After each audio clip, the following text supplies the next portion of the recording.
Hello and welcome to today's Saving live stream.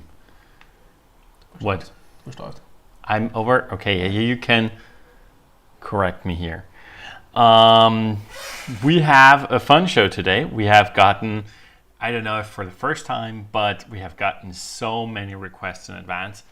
I actually have a little doc next to me here where I want to sort of like make sure that we don't miss anything, because there actually have been some interesting questions in advance. And again, part of the reason why we're going through some of those is also because we have been getting them a lot lately, and I'm just confused.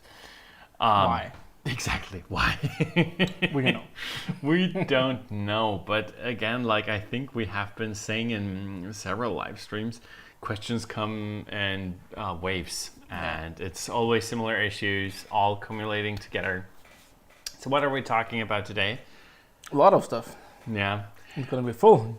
It's gonna be full, yeah. But That's if good. you have follow-up questions to the stuff we're talking about, please either use the Discord or use the YouTube Live. And if we cannot finish all the questions, like I keep on writing in the comment description, video description, we will carry them over to the next episode. But love the live interaction as well, and we try to get through the stuff that has been asked on Discord in advance. I want to start with the second question first. Sure. Go ahead. So the second question, which has been asked by A177GE44V over on Discord, and I know, I think I have read some other stuff from you somewhere as well. I don't want to, if people don't share publicly who they are, I don't want to connect that, but I think I can relate, and I hope and I think that you will watch this video, if not live. Then afterwards, let me know in Discord or in the comments below if I answered your question.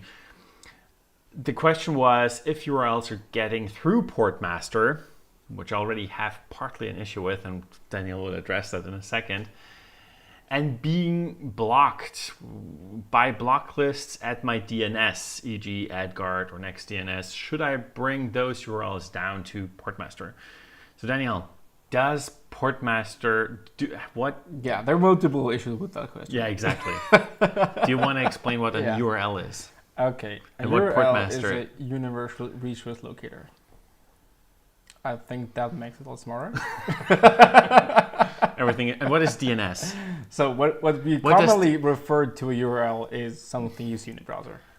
It usually starts with a something called a scheme, or like protocol mostly, which is HTTP, HTTPS, and then you have a domain name or IP address, and then you have path, and that together is kind of a URL or a link or whatever. That's kind of what we're used to in using.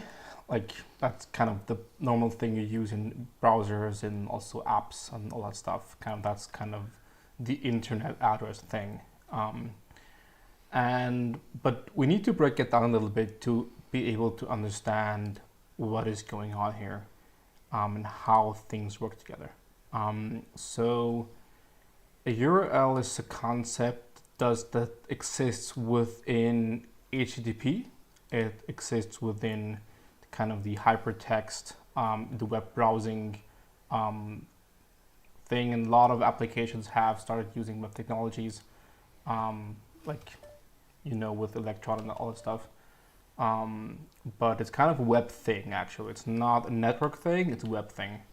So what happens, like if you open a URL in a browser, is that the first thing the browser has to do is kind of locate this on multiple levels, and the first level is to see where does the domain go. So kind of that's google.com, or if you want something more private, let's use I don't know, some other private search engine you love. Kage, for example, I heard is a great one that someone here loves.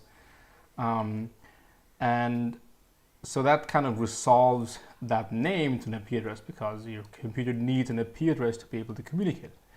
And IP addresses are hard to remember. They change. They're weird. Even weirder with the newer ones, the longer ones that are really long with IP version 6. So we don't want to remember them. That's why we have names, and we have to the computer can use names. It has to resolve the name to an IP address, and that's what DNS is for. So the first thing a browser does is send a DNS record to, as you mentioned in the question, your DNS server. That's what that is there for. DNS servers are huge. Is actually one huge, gigantic, decentralized phone book. And I won't go into details, but you have one resolver for you because that makes it faster for you. And you send that there. And now we're gonna go into kind of portmaster stuff. So what happens now that portmaster sees that DNS request and it's like, hey, wait a second, I'm in charge here. It takes a DNS request, redirects it to itself, so it can be in control of that DNS request. And then it looks at it and decides what to do with it. And here's the issue with especially Windows, but more and more Linux also, is that both of these platforms and they have one DNS kind of system internally that where DNS question, so the DNS kind of packet isn't really a packet. It's not transported over the local network. It's actually transported over an internal API system and sent by one kind of local DNS client. So portmaster does or doesn't know, cannot find out easily where this question is coming from. So portmaster sees a DNS request, is like, well, I have that, but I don't know like who this actually is, what process it is. Is it like my Word? Is it Steam? Is it my browser? No idea. So what portmaster does is then just attributes this DNS request to something called the system DNS client, which is a profile you have, an app profile you have in portmaster. And this app profile is very special in that it behaves specially. That's also documented in the details if you look it up.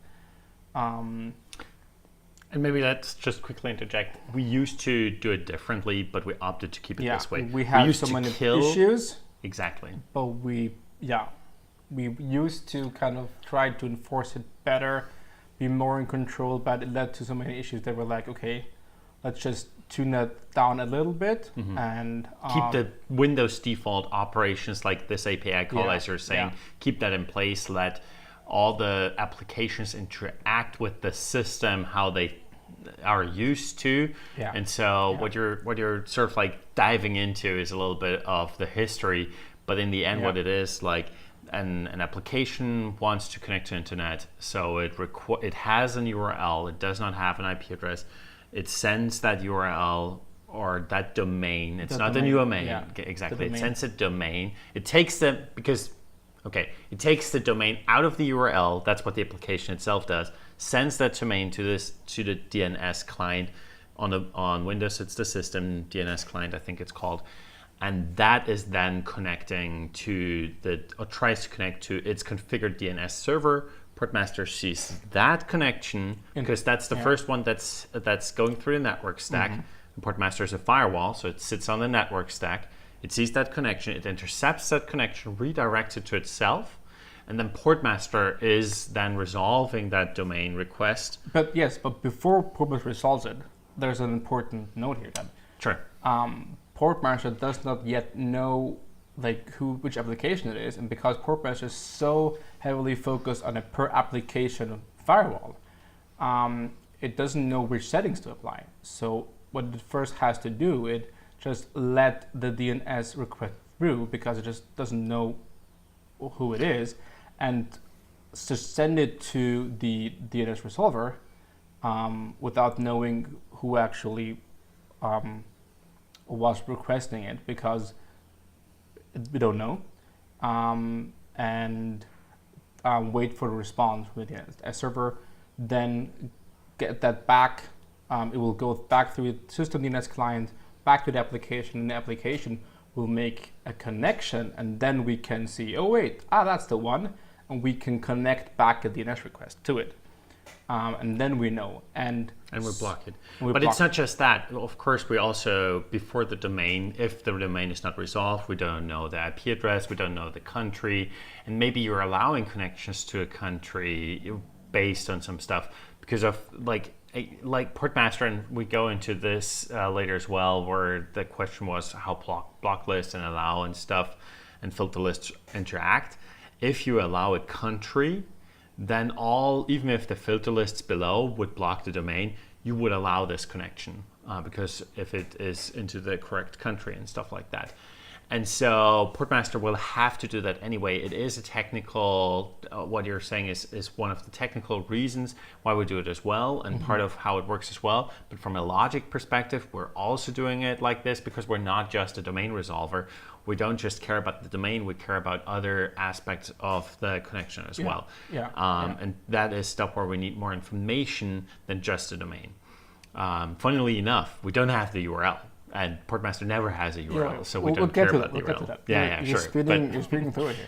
But I'm trying to sort of like paint the bigger picture because I feel like some people might be lost in the meantime and sort of like think, just so you know, the YouTube chat does not work because I think I blocked something, but I have it open here.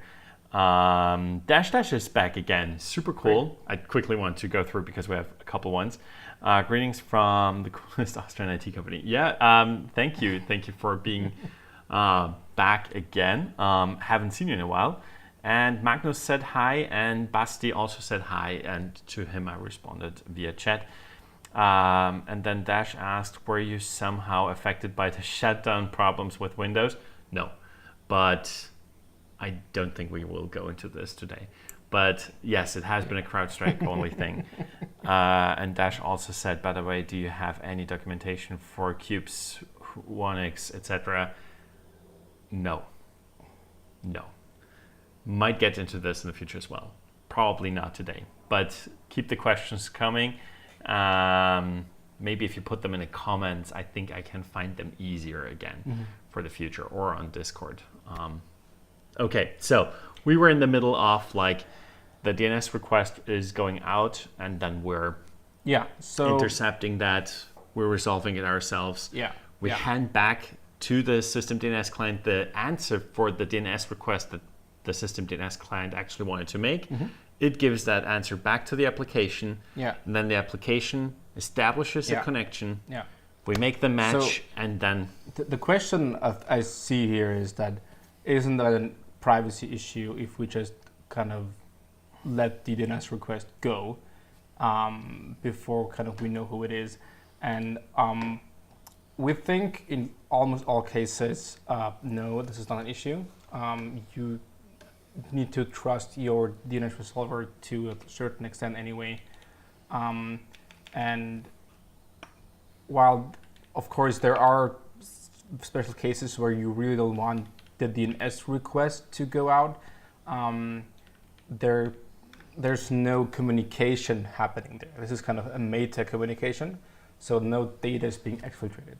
There is, however, a special technique that lets you send data via DNS, and Portmaster attempts to detect that. It's not that easy, and blocks it if it happens. So if communication happens over DNS, there's something called the DNS tunnel.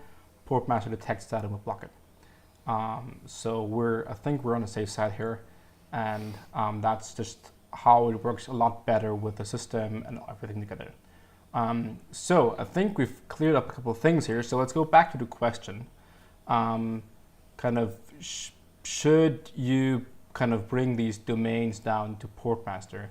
And I don't think you need to. Portmaster will, if configured correctly, will detect that your DNS resolver blocked a query and will kind of integrate that into what you see in the dashboard or the network activity, of course, that will live. These requests will be in a system DNS client profile, which I think is hidden by default on the easy view.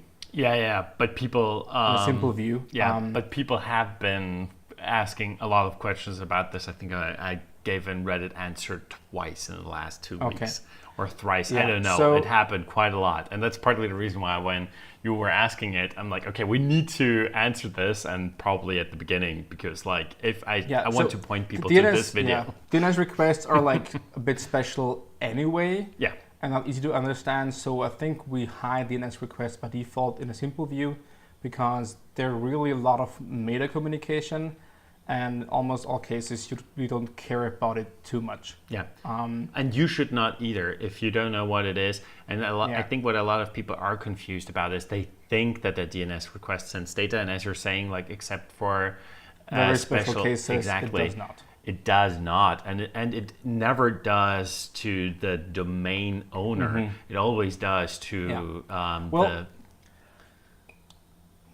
It is okay, maybe never is too strong of a word, but if it connects, never. That connection is going to your configured DNS server.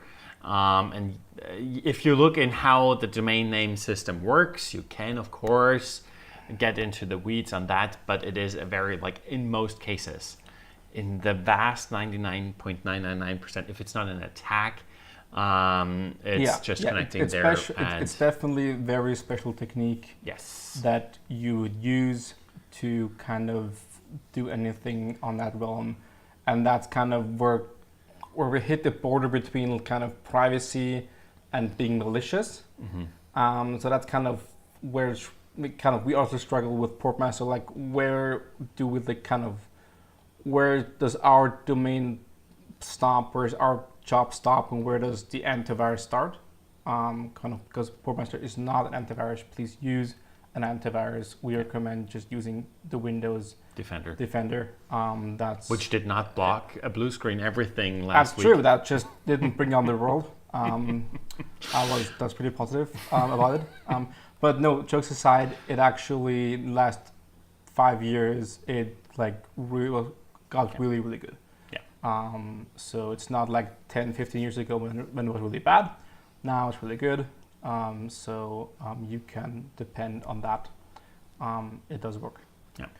Yeah. So, and that's kind of where we're not sure, like, okay, is that still privacy thing? Is that kind of a hardcore security thing that our antivirus should handle?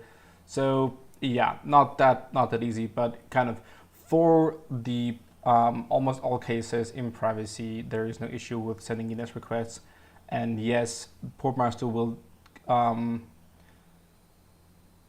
detect if your DNS server blocked the request and will tag it accordingly internally, so you know that request was actually blocked.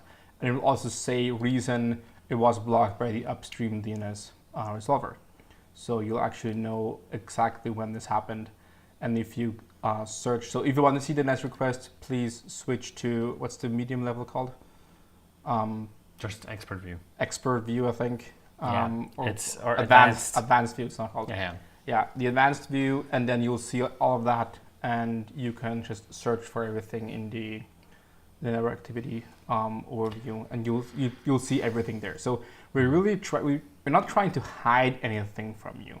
We're really trying to empower you to the degree that you are confident. Exactly. And we cannot teach you. This is sort of the thing as well. This is what I keep on writing people is, if you don't understand, you need to learn more. Yeah. And we cannot, like in the UI, we try to be as helpful as possible. But if you don't know how DNS works, then we can't fix that. And if you don't know how DNS on Windows works with system DNS client and stuff, we sort of can't fix that. We try to lay breadcrumbs. There's a yellow triangle. I already figured, I guess we should change that to be more obvious.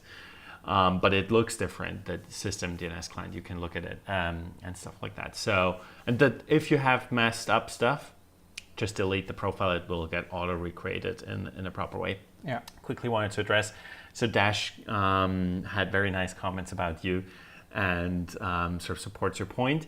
And A177, yeah, as Danielle just said, I agreed. Like, you're like changing the view is not a bad thing. It's just thinking that you already have knowledge is very dangerous in that situation. And I know when I started with network security, I had so much half knowledge, and half knowledge is dangerous because you think you know what's going on, and some of the times it's actually the exact opposite. And you just don't know, and you think you know, and you think you're advanced, but sort of like understanding where you're at and looking into it further, I guess, is a good way. But before we continue too far away from the question in regards to those DNS, and you sort of like brushed over and said if it's configured correctly, I wanted to quickly add something in here about NextDNS and AdGuard and how you add them and how Portmaster works in regards to this. So if you just lob in there the DOH URL from your, I think NextDNS does this, how they give it to you, you actually have two things you need to know. Maybe let me quickly add here as well. Why aren't we too bothered with this ourselves for the main? Like, why isn't this a setting that we sort of like tell people about? Again, like we're sort of in a situation where we're not sure how much people should know themselves and how much we can teach. The Wiki tries to teach, but if you have not looked at the Wiki, Portmaster just does its thing. So if you just lob in the URL, there's no IP address in the URL. So just be aware that if you don't have an IP address, at some point your DNS needs an IP address to look up that URL, which has no IP address in it. So it will use this in the worst case scenario, the one that you have configured at your router level. That is only used to resolve that one, but then your provider will know, just so you know, will know that you use NextDNS or whatever. You need to put an IP address in there. They will know anyway because of Probably. the IP addresses and the SNI and everything.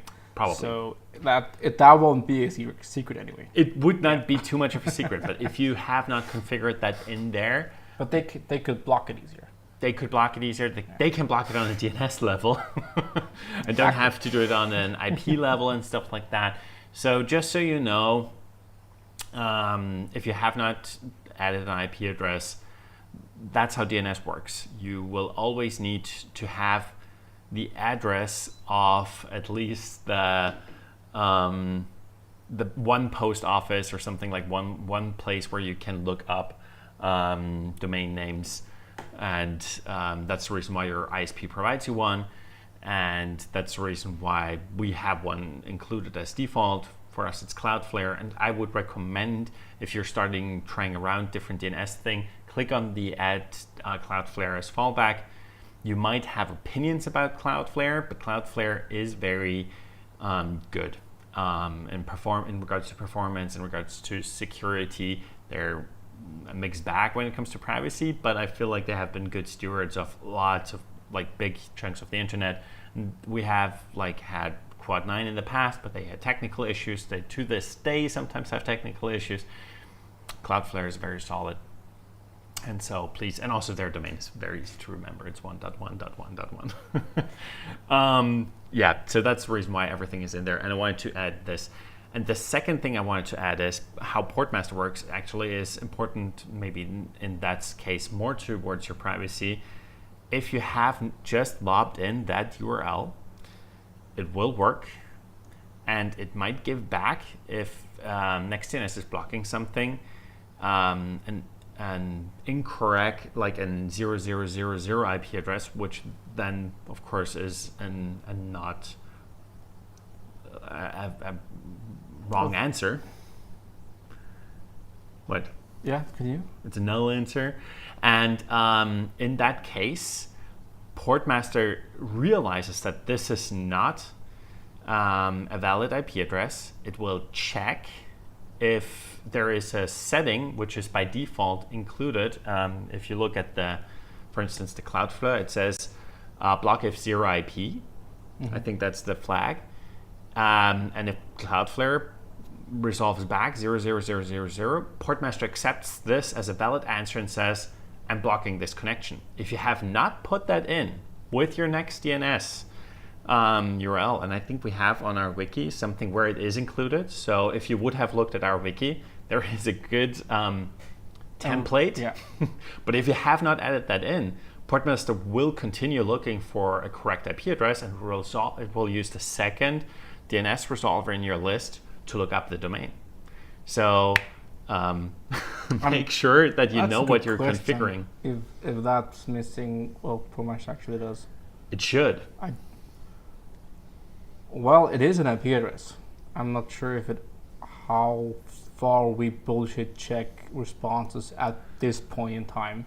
You are on the safe side if you have block if 0 IP. Definitely. Or you can look up if they resolve back a different one. You can block if X, block if empty, I think, block if. There are different flags you can set there. I'll look this up, how this works exactly, and I'll put it in the Discord Please do. room of channel for this. And the link is in the description. Of today's live stream. Yeah, and the link is in the description, so if you're watching yeah. this back, you can click the link. It should be good to go for the future.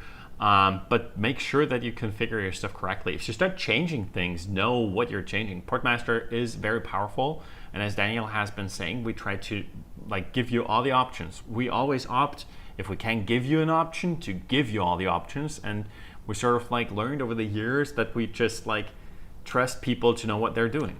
And we hide the ones behind that are advanced more delicate between increasing high walls. So they're multiple layers that you can kind of unlock going deeper and deeper. And there are deepest levels where we actually don't want anyone to go, but they're there for reasons. But yeah, so we try to kind of give all the freedom, but also guide you where we think is kind of good and makes sense for you to feel confident, to not be confused, and kind of reduce any misconfiguration that kind of self-harm you can do to yourself. So it's not that easy kind of to decide how exactly to navigate that. But I think it's quite okay how we have it right now. I think so too, as well. I absolutely agree with you. But I just wanted to sort of add in and tell people and sort of make them aware. If you're changing stuff, know what you're doing. I guess that's true everywhere. But yeah. Dash said he's going to leave. I guess he's already gone. But if you're watching this back, as you said you are, I hope you had a great day. Sergio quickly asked about, and I think we can sort of address this, asked about Hyper-V support and tried the Wiki solution and it did not work. Hyper-V, as well as any other virtualization stuff, is currently out of scope for us. And we might start changing this in the near-ish future. But the solution on the Wiki, on the community Wiki, I have to say, we're only one of the people who are participating in the Wiki and we're sort of making it available, but that solution has not been tested by us. It has not been confirmed by us. It has been, I share the Wiki link as well because people find, and I have gotten reports back that it works, but if it's not working for you, I'm sorry. Maybe continue looking into it. I have great, I think you're using VirtualBox, which works. I'm using GNOME boxes, which works. It always depends on the configuration of the network. It depends on a couple of things. If you can try to NAT the traffic to the host or through the host, then it should work because Portmaster does not look at traffic that flows through your device and with the virtual machine, depending on your configuration. That is not technically, but logically, technically the case. So Portmaster is not doesn't handle the router kind of case yet, and we have plans to look into that someday, but not in the near future. And we hope we get to it. Of course, we hope to get to it soon, but we just don't know what comes up and how things will evolve. Absolutely. Yeah. So right now that's No out promises. of scope. Sorry. Yeah, that's currently out of scope, and there's workarounds how you can kind of change the settings of at least most virtualization systems to be able to have them behind Portmaster, or you could just also install Portmaster on that VM if you want, of course. Yeah. That's a solution too. And like for me with no boxes, it is behind Portmaster. But yeah, so basically either it blocks it or allows everything through, or treats the whole VM as one application. Those are, I think, the three options. How worked in. And we don't Portmaster sees everything, but it depends on the technology in which bracket Portmaster puts it in. It's not that we can't. It's not that we can't control it. It's that we're currently ignoring it, or like. Yeah, no, we couldn't. We could. Exactly. We could. Exactly. Not right now. Exactly. Yeah. That's how to put it right. Bob1, dabbed. I don't know, but welcome, I guess. And Rake Orion, if I'm not mistaken, Portmaster blocks trackers and ads as well. Will we see a counter for that at some stage, like the Brave widget in the top left corner? I'd love to have something like this. We have something that is approximate to this, but it's not counting up into like how the Brave stuff is, and it's the recent activity view, which might continue to be a long-term activity view. It won't be able to break down stuff, so maybe there's a little reset button somewhere, but it won't be able to sort of like count that stuff unless maybe, but I'm not sure if you're a Plus or Pro subscriber where you can keep the history as well. But I'm not sure if we would adapt that widget to sort of like do this as well. But I think we already started counting some stuff in the background, but we haven't yet. We don't have something that shows that in the UI. So there's a locally. When you're saying we are counting stuff, everything locally. Yeah, everything is local. So there's kind of an internal metric system that if you're a very technical person, you can hook up Portmaster to something called Prometheus, which is a metrics system that's used in all of kind of pretty much every IT person knows about that stuff. And then you can use something called Grafana to visualize that data. And so that's kind of a bit of a hidden gem for people who would want to use all the IT people who love graphs and moving stuff. Exactly. And it's not that hard to, what do you need to look for? It's not that hard to configure. So Portmaster can actually push it by itself to a Prometheus instance.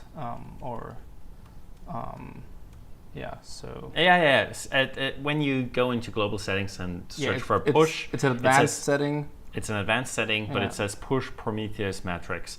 And it's just a blank space, and you can put an URL in there. Beware, it is pushing all the stuff to that as well. So you better be in control of that. That's your internet history. Well, everything. Well, I don't think it actually includes any. It doesn't include any domain names. No, it doesn't include domain names.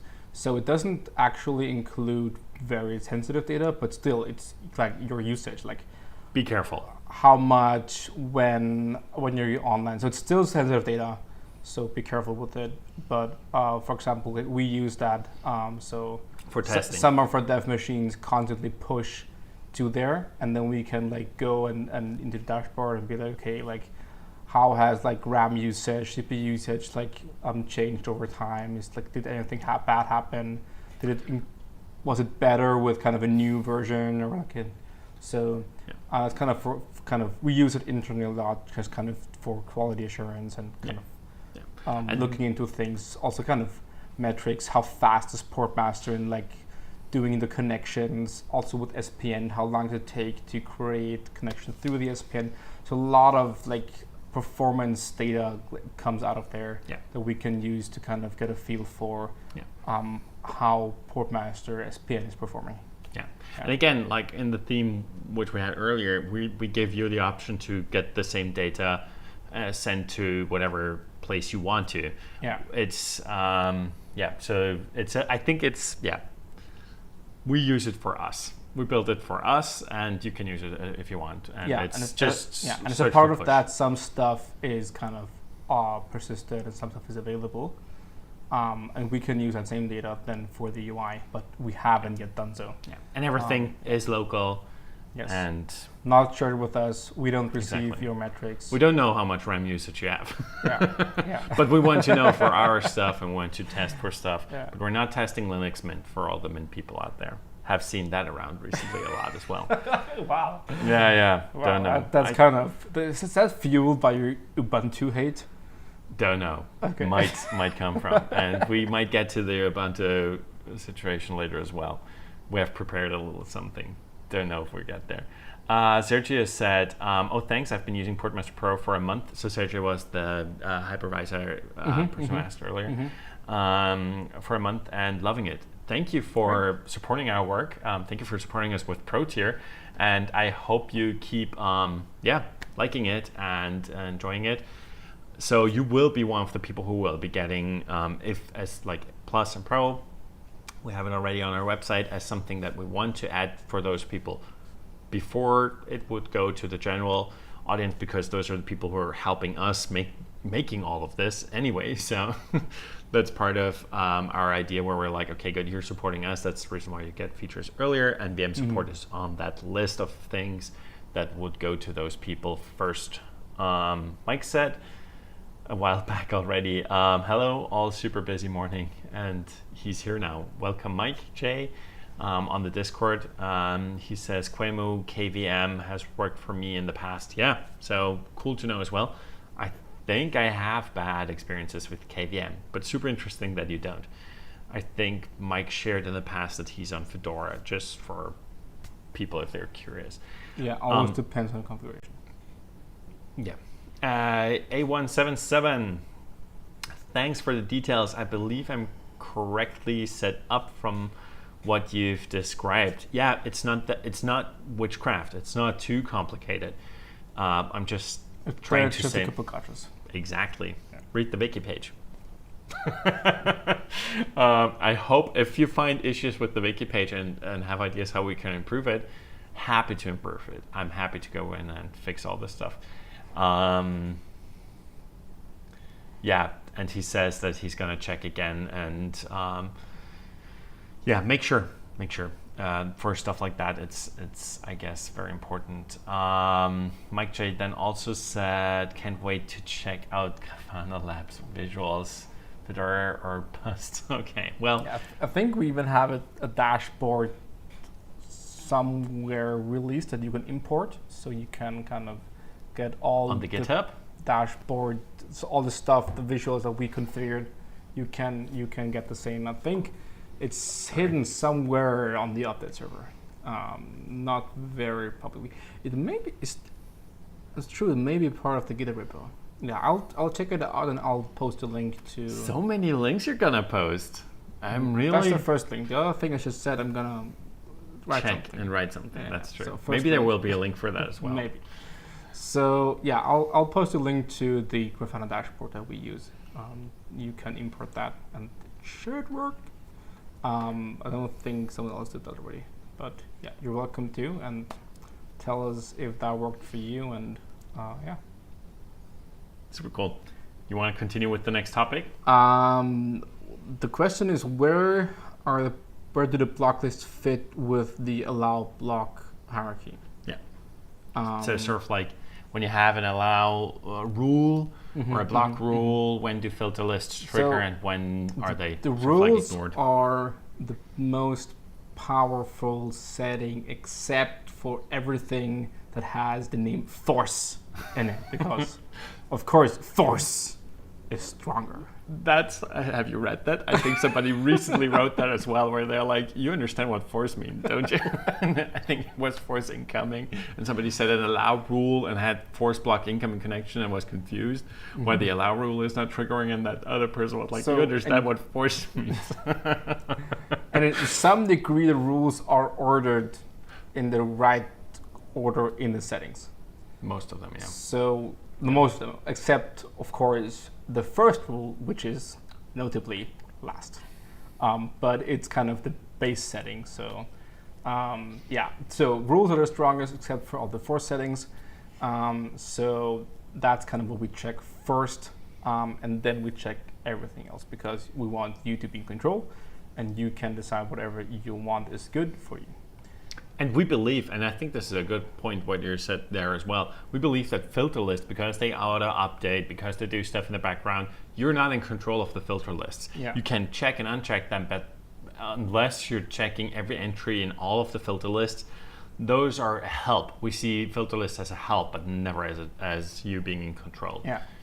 Which is also when we're doing the profiles for the applications, we are sort of like ignoring the filter lists and only allowing the couple of connections which are actually required. And I feel like you're much more in control if you're going that route. Set default to block and then allow. And there's a big gotcha here. Portmaster goes kind of, I would say, in new direction in some sorts, because it is so much focused on processes, so much focused on domains, and we try to reduce kind of everything that's IP addresses, everything that's ports, because that's just uninteresting, and it's technical and it's weird, and ports change, IPs change. Nobody wants to deal with that. True story. But if you kind of come from a traditional firewall kind of experience setting, especially like enterprise stuff, there is kind of the habit of extensively cutting down on ports, which is something Portmaster isn't built to do. So if you go ahead and be like, great, I'll just allow, like if I'm a browser, and I'll just allow port 80 and port 443, which is HTTP, HTTPS, and that's it, and I'm gonna block everything else, and I'm gonna be super secure. I have to tell you that not only is that very questionable if that actually makes you more secure, in case of Portmaster, it will make you drastically less secure, because what you've done here is you set an allow rule for everything that goes to port 80 and 443, overriding any of the filter lists. So you've effectively disabled the filter lists, and just allowing everything, which is kind of reducing a lot of Portmaster's functionality. And we don't believe that kind of ports are something that's kind of a good security reference to use for security or privacy. We believe that we should use the references that are actually meaningful, like applications and domain names, because that's what actually is here and in control. So the domain name is who you're contacting, and they have to keep their server in order, and it doesn't really, like if there's malware on their server, it doesn't really matter which port it's on. If they're out to get you, they will. So that's on them, and what's on you is much more important is which application is connecting there. And that's kind of what we're looking at, and that's what we see is actually what makes Portmaster next generation kind of in the paradigm shift, because we don't look at IPs. Of course the data is there, you can use it if you want to, but the idea behind is don't look at IP addresses, don't look at ports, look at applications, look at domains, look at everything that's more meaningful. You can look at countries if you want to. You can look at networks. You can block whole kind of companies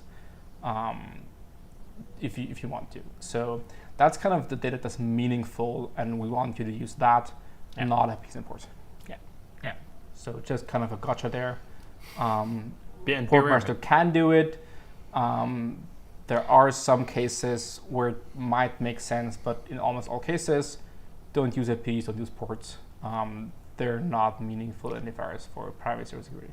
And maybe to add to this, we have gotten a lot of new app profiles in, and we looked at. I'm trying, like at the moment, I checked, I think most of them, but I mostly check them through the YAML file, and so if something slipped through, I'm sorry. But we tried to sort of like respect exactly this, and for later I wanted to, and I don't know if we actually can make it because we only have 15 minutes left, and we might just do the regex thing. But it is, we sort of like have it in there that we're blocking mostly than other ports, for instance, for the browser. So if you look, and you can look at it on the wiki, there's a link to the app profile stuff. And if you then look at, for instance, I just had opened the Edge profile, Microsoft Edge profile, and it blocks everything except the HTTP and HTTPS port exactly for that reason. If I would have done the easy way and just allowed the two, we would bypass all the filter lists afterwards, which is the answer to the question, how does it work? It goes from top to bottom. If you have an allow rule, then it overrides everything below. And that's sort of like where we're at. Do you want to maybe then go into, and you said that look at applications and look at domains, not IP addresses and ports. Do you want to sort of like go into the interaction between, like how would you quickly, just because I think that was part of the answer as well, when something is blocked, how would you allow it? And it's a super easy answer, I think. But do you want to? We want to improve this. We don't know how, but so every connection has buttons, so you can just click on a connection, it will like fold open, you'll have all the details, and in the lower right corner you have a button that will be called allow domain if the connection is to domain, or allow IP if it's directly to an IP address for whatever reason. So you can where gets it at it? You can just hit these buttons and you're good to go. So if something is broken, your first thing is always go to network activity. You can filter by like blocked connections and search for the connection that is probably causing your issues. Open it, allow it, and you're done. And where does it get added and why? It gets added to the rules, to the top of the rules of that application. Exactly. That's what I wanted to say. Yeah. So you're configuring that application where it was blocked. Yeah. Yeah. That's kind of the way to go here. Exactly. And it is application rules and then it's global rules. So if you would block the same domain globally and then allow it in one app, that app can connect. Yeah. But if you do it the other way around, that app is the only one that cannot connect and everything else could connect. If you're in an app and look at the rules, it will actually display the global rules for you for reference below kind of in a grayed out style. So you know, oh, these are kind of added to this. So you know kind of how they interact with the global rules. Yeah. So it is first block, then it is rules, app, rules global, and then it's filter lists. And then it's default network action, which is the basis. If you have allow, prompt, or block. Yeah.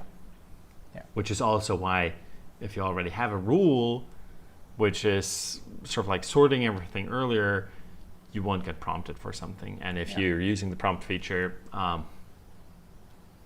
poor you. But I'm sorry.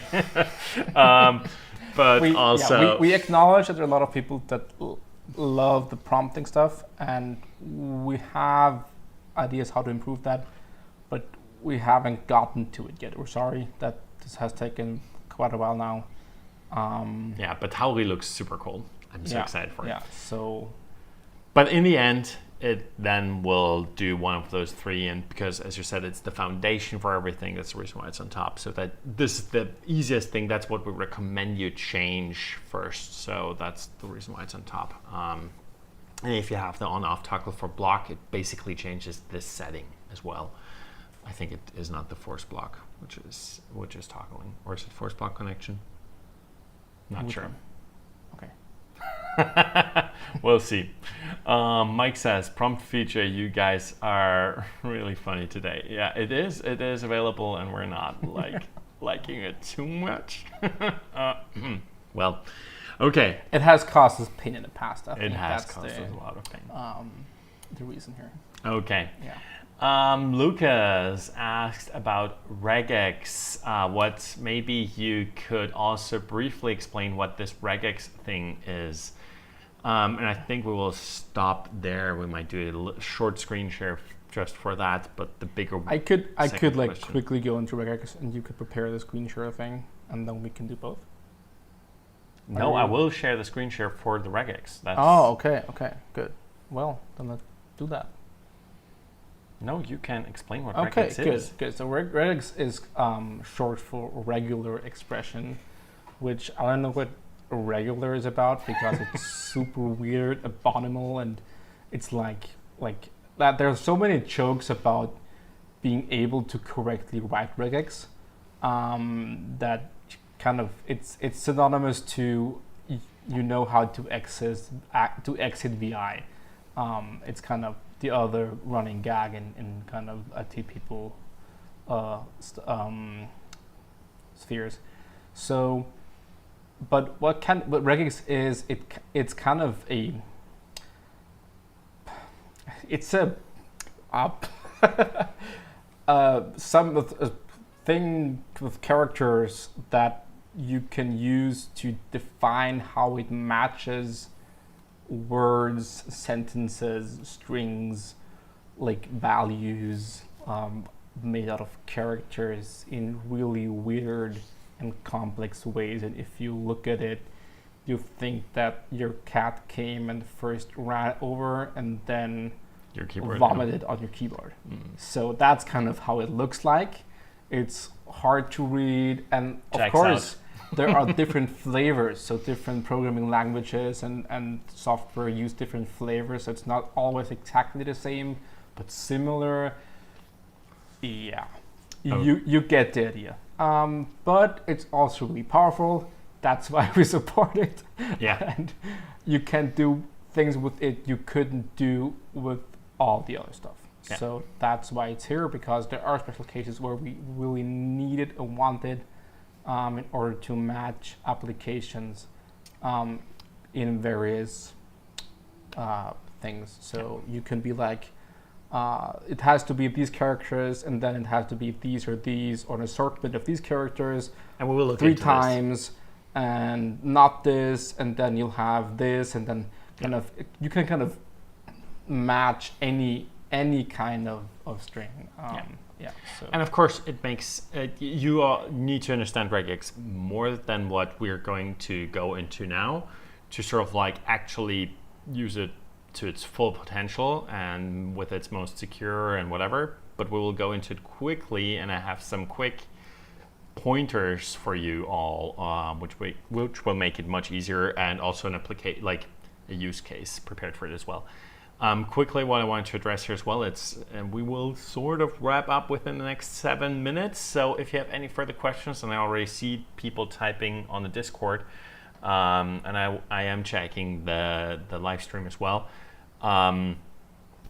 Please send them in now. I'm not sure how much longer I can do after 4 p.m. here. A177 said regex is really useful, but it needs thorough testing to make sure you got it right. Yeah, in PM I use it to match a couple of apps that use version numbers in the folder path. Exactly, this is what I'm going to show you on as well. That changes often, exactly. And we have some exceptions already, like on Linux with Flatpak, and I think on Windows with the Windows Store stuff that also changes with version numbers and stuff like that. I think we, at least the past. Yeah, I think Windows Store apps will already have separate support, how we can match it differently. So that will work automatically out of the box right now. Should, yeah. So also we have support for Flatpak and I think Snap.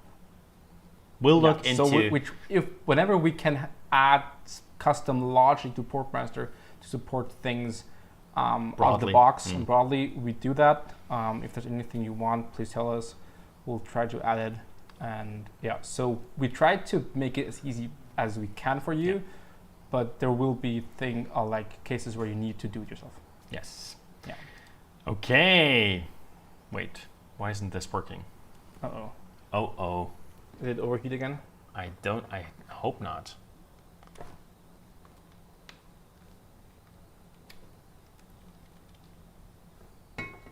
Oh man, see, that's the reason. Oh, does it work now? It works now. Sweet. Okay. I hope you keep on hearing us, but what I'm currently showing you is a regex generator, which will help you a lot, and it's linked actually in the Wiki page, so you can find it. I don't have a clue who that Olaf Neumann guy is, but that tool looks very cool, and it explains to you how regex works as well, and you can sort of like make it easier, and I will do a hands-on with it as well. I'm actually considering maybe hosting this because it's open source on one of my services as well, so that, yeah, it's at least on somebody's server you at least sort of know if you consider knowing me. But yeah, it's like, oh, it's already blocked again. Okay, I'm sorry. Like the screen share. Yeah, it's super weird. It's super weird. Okay, but maybe like go to the point where you have the path in the regex generator. So what Rafael is doing now, he opened the Monero wallet GUI app in Portmaster, is copying the path over to the generator that you'll see in a second, and now he is selecting the version number down below, or he'll do it live. I will do that live, and I hope this will work. So now you'll see that the path is in there, and now the generator will help us select exactly which part of the string we want to be dynamic.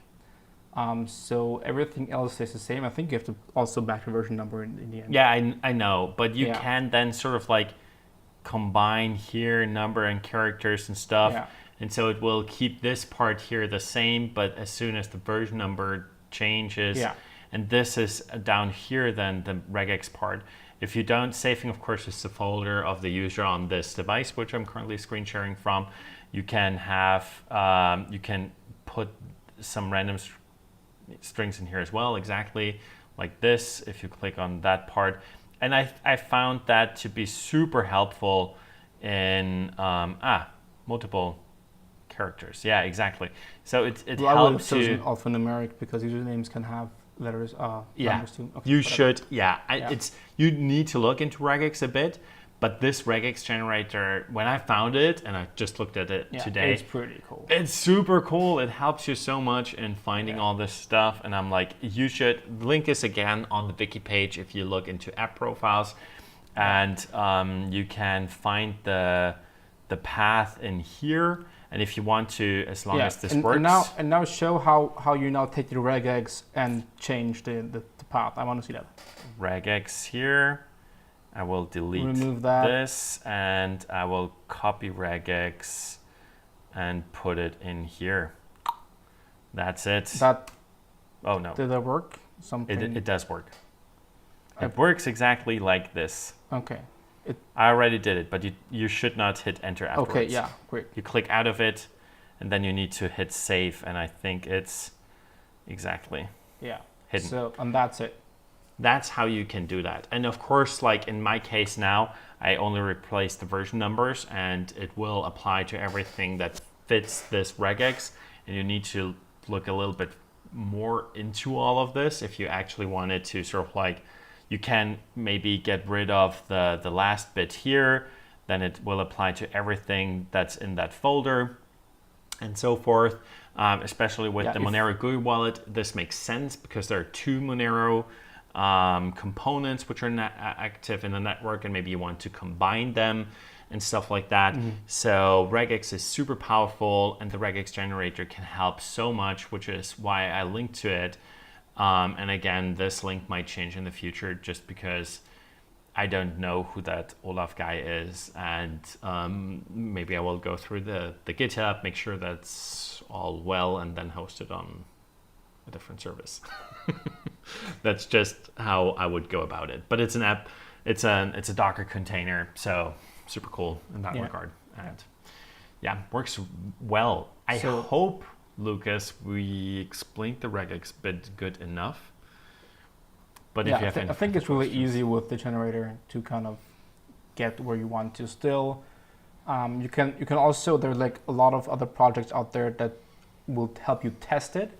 So you can give them the regex and then just paste 20, 30 strings in there, and it will tell you which ones it matched and where it matched. So you can also test it extensively online if you're unsure if that actually worked. So you can just copy paths from Portmaster. Like if you want multiple applications to match, you can just paste all the paths into the tester and through regex, and it'll tell you if they match or not. Yeah. And I started updating some of the app profiles on the